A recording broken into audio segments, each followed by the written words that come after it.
gudoomiyaha gobolka Togdheer Maxamed Muuse Diiri ayaa si rasmi ah u shaaciyay bilowga diiwaangelintii madaniga ahayd oo ka bilaabmi doonta gobolka Togdheer maalmaha fooda inagu soo haya isagoo bulshada gobolka Togdheer ugu baaqay inay qaataan kaarka diiwaangelinta madaniga ah oo aynu muxuu ahaa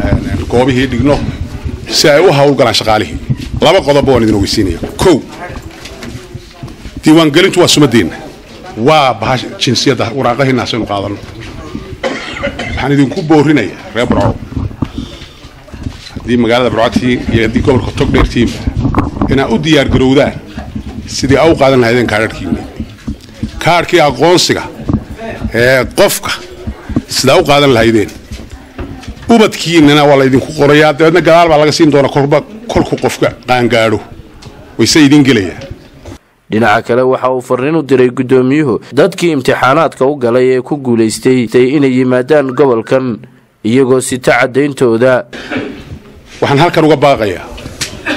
daayirtii imtixaanka gashay ku guuleysatay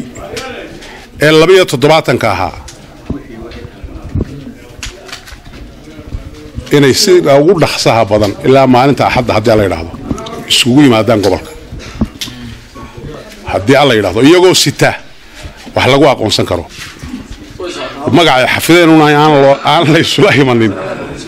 iyagoo oo sita waraaqahooga aqoonsi waa markii ugu horeysay ee gudoomiyaha gobolka Togdheer uu si rasmi ah u shaaciyo bilowga diiwaangelinta madaniga ah oo muddooyinkii ugu dambeeyay ka socday qaar ka mid ah gobolada dalka isla markaana waqtigani soo gaaray gobolka Togdheer waa Mustafa Tijar TV-ga qaranka Soomaaliland magaalada